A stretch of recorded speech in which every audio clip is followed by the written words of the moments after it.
What's up, everybody? This is Damron with Trash Ass Gamers, bringing you another Elder Scrolls Veteran Dungeon Guide. This is for Moonhunter Keep, one of the Wolfhunter DLC dungeons. This dungeon is found in the northern part of Reaper's March, which is part of the Aldmeri Dominion. So this dungeon is one of the DLC dungeons. The DLC dungeons tend to have a little bit more mechanics than the base game dungeons.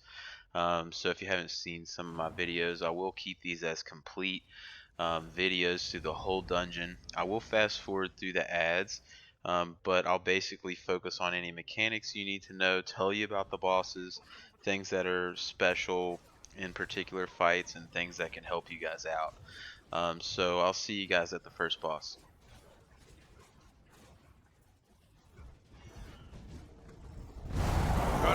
Alright, so Jailer Melodus, he's not too bad. He will do a couple of attacks that can do a lot of damage. So the first one he'll make this AoE around him. If you are in that AoE when he shoots out those little blood geysers, you will die. Now then he'll raise his sword in the air and do this, in which the blood geysers will come out of the ground, and those do damage, but those won't be instant kills, but if they hit you they'll make you bleed. A thing to note is when he shoots the ones out from his feet, if those hit you, those will slow you down, so it'll be harder to run away from the ones that he consistently spawns under your feet. But as you can see, he doesn't have too much health. He's pretty easy to kill. There's an example of being inside that AoE when it explodes. That's an instant death if you're anything but the tank.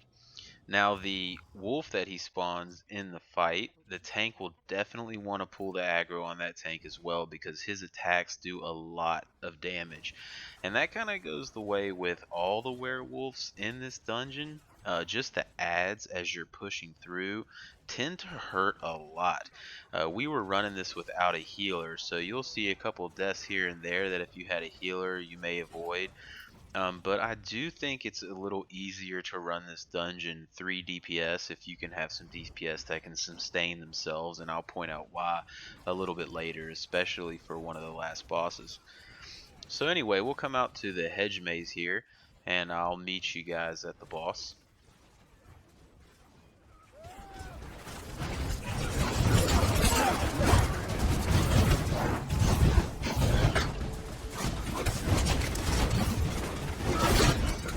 And then through the Hedge maze, it's going to introduce a couple mechanics that you kind of need to know for the boss that's coming up.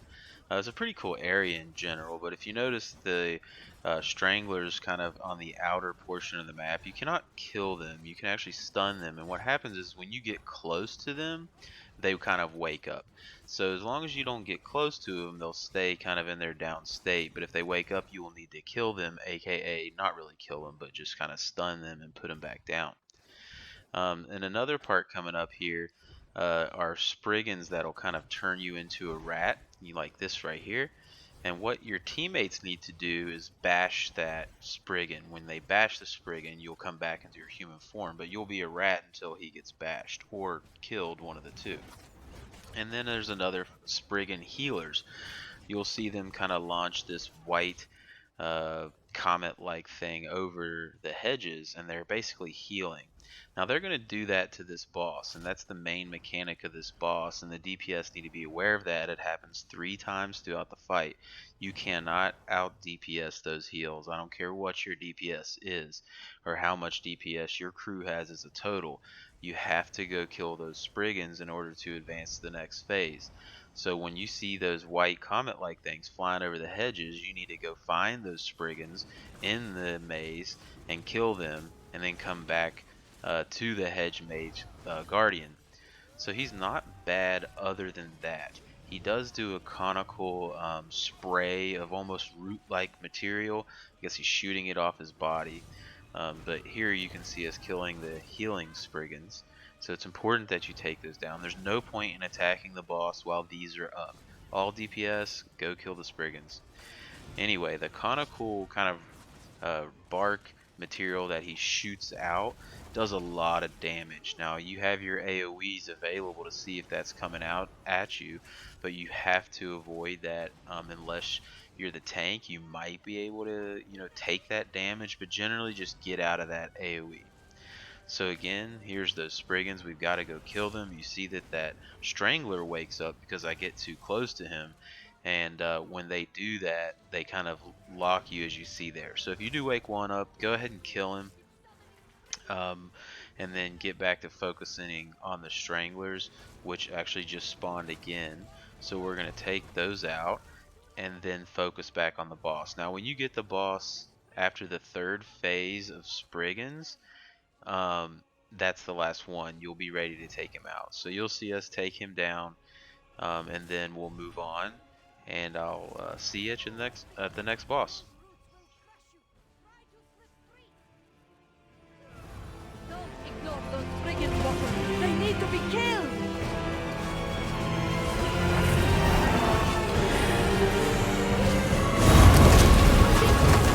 Those doors will pierce right through.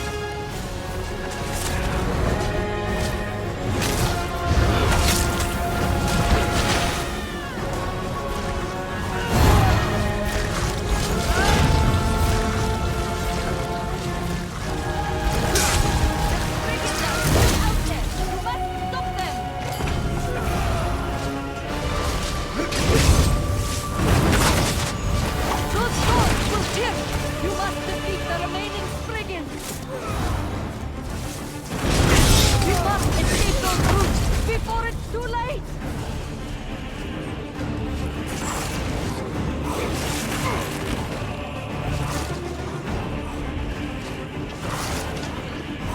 Don't ignore those brigand walkers! Don't because you must avoid those doors!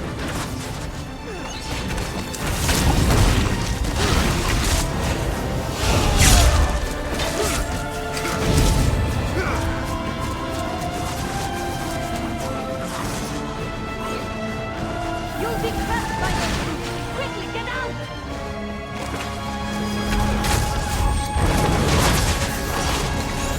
Watch out for those doors!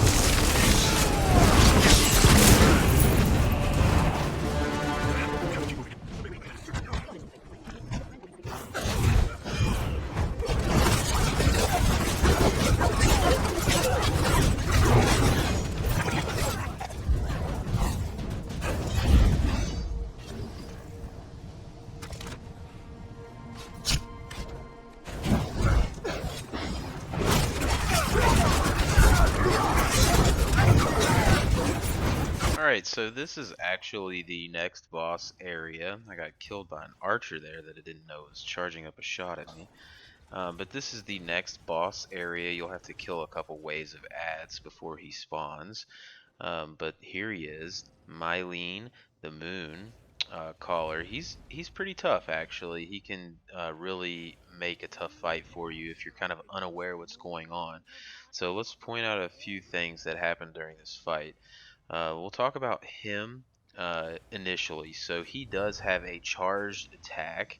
He'll kind of pull back both of his hands, kind of turn red and swipe down. Now, if you're the tank, you have got to roll dodge that. It's a 200,000 damage attack, so you cannot just block it.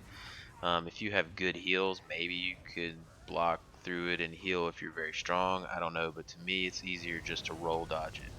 Now, when these shock wardens spawn into the map, they are priority for the DPS because they're going to land these shock attacks all over the map. And if they stay alive too long, they'll create this shock AoE that you see there on the left of the screen. And if you're in that, not only does it damage you, but it really slows you down. Now, the dire wolves are also going to spawn in based on Mylen's health. So they're not too bad. I wouldn't say you need to focus your attention on them, but they do quite a bit of damage with their lunge attacks, so you need to be aware of that. I believe near the end of this fight I actually get killed by that, and of course my weapon broke during the fight because I'm a trash ass gamer. But anyway, let's maintain our focus on these shock wardens if they're here. Okay, there's no point in focusing on anything else. Shock wardens always take priority. Now, another thing that Mylen will do is she will kind of pounce at a player and she'll get the red, you know, icon on her, which indicates, you know, she's doing an attack, building up an attack that you can interrupt. So she'll pounce a player, that player will be on the ground, and unless you interrupt that attack, the player that's on the ground will die. So make sure you're all kind of close for this fight. Right here, I got pounced, and then the tank came and interrupted it. So that's that attack. You want to kind of all be relatively close together for this fight simply for that attack. If you're all spread out around the map, she may pounce way across the map and no one can get to her in time to do a bash. So that's something that you need to keep in mind. So here's the dire wolf lunge that hit me for 24,000 damage. So keep that in mind. The dire wolves can do damage if they're going to do a lunge attack at you, but they're not going to be your priority in this fight. Alright, so take her down, and we'll see you at the next one.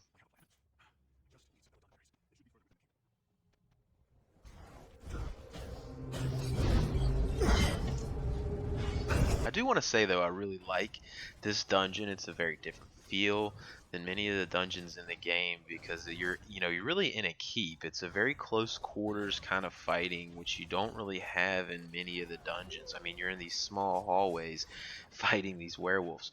So it's pretty cool, you know. I recommend you kind of explore it around. They put some effort into a lot of the areas that you don't even have to go into, but you know, it's a pretty cool dungeon.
Alright, so we're coming up on the Archivist Ernarde.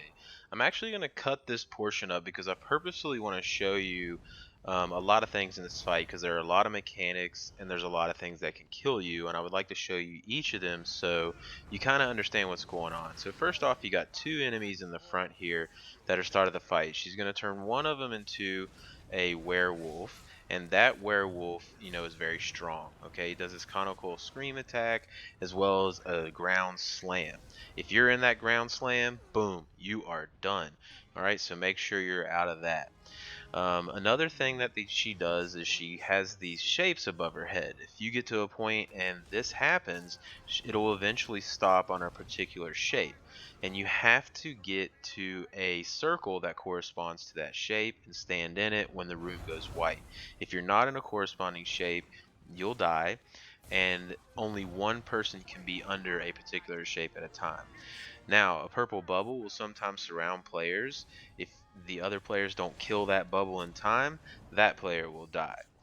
And another thing that you saw is the purple AoE that spawns on a player and stays around that player. You basically need everybody to go into that to mitigate that damage. If the only player takes that, then again, they will die. So the best strategy, and here's that. See, everybody wants to get in that, mitigate that damage. And the best strategy for this is to take out that werewolf and then basically stay on the boss. We actually want to avoid all the mechanics. Just keep your DPS on the boss as the adds come down the stairs and spawn and turn into the werewolf, you want the tank to just pull that werewolf away from the boss so all your DPS can stay on the boss. Just DPS the boss down. If someone gets in a purple bubble, free him, but keep your DPS up. You're going to see he's going to start doing his shapes, but we're going to stay on him. We're not going to stop. We're going to get into execute, and we're going to finish him off and basically avoid all the mechanics of the fight. That's the best strategy to get through the Archivist, but it kind of requires you to have 3 DPS, which is why I mentioned earlier I think it's a better fight with 3 DPS. Now you're going to get into some trouble dying from some ads in the dungeon, but that's really the best strategy to get through the Archivist. So we're rolling up onto the last boss here. The boss has 2 of these dire wolves that are on the left and right. They're chained up to the wall, and they're not going to come off the chains as long as you don't do damage to the main boss excessively. So there's a really good strategy to get through this quite easily, and that is done by taking one of the wolves out, who, by the way, I wanted to show you this lunge attack. You have to roll dodge out of that. That's a 50,000 damage that will kill you.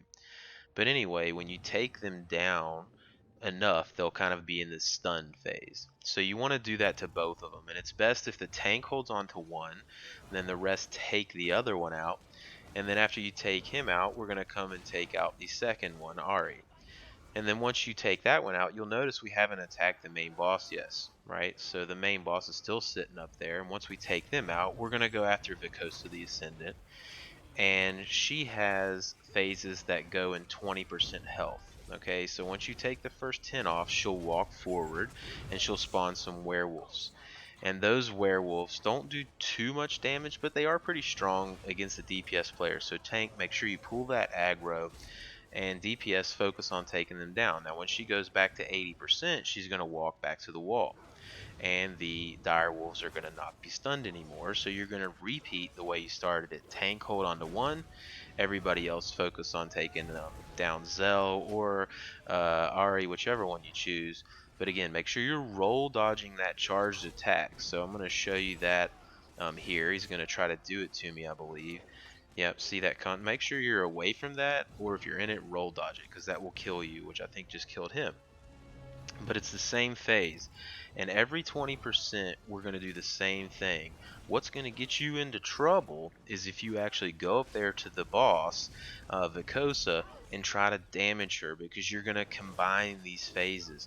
All of a sudden, the Ari and Zell are going to be off their chains. There's going to be werewolves on the map, and Vosa is going to be hitting you. So the key is doing the phases separately, and by that I mean take out the dire wolves, do damage to Vosa, kill the werewolves.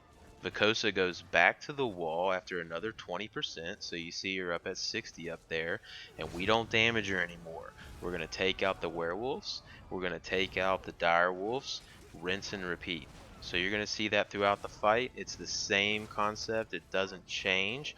The only thing that's different is she spawns more werewolves per phase. I believe she spawns 4 or 5 in the last 20%.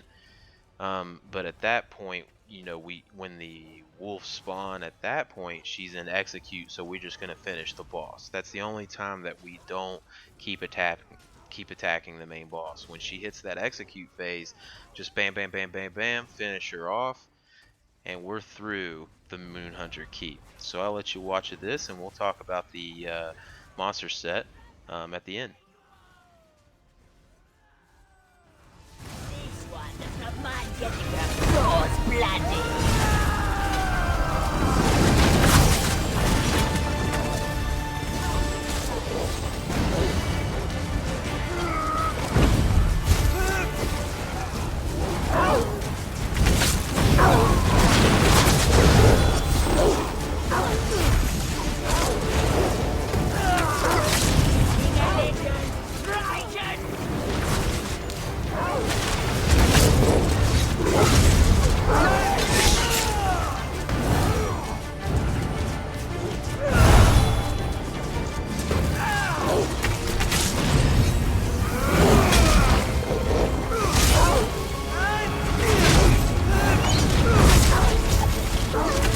will mention, while you see me there, you can actually get your resources back off these guys when you get down to one wolf. If you're low, feel free to do some heavy attacks on them to get your resources. So really, it's not too bad of a final boss for the DLC dungeons. Now this is not hard mode. I will make a separate video for hard mode, but I believe, mechanically these dungeons tend to be harder, so I just wanted to make an initial video. Again, I will make all videos for the veteran content in this game going forward. So the monster set in here is the Vosa set. You're going to get extra healing for one. And then the second bonus is when you bash an enemy that you have taunted, you'll frighten them and you'll apply major maim to that enemy. So, I'm not very familiar with that particular monster set in battle, but, if this video helped you, feel free to like and subscribe, and we'll see you next time. I can control it. For now, at least. All is well then, yes? Vosa is killed. You are cured. A happy ending all around.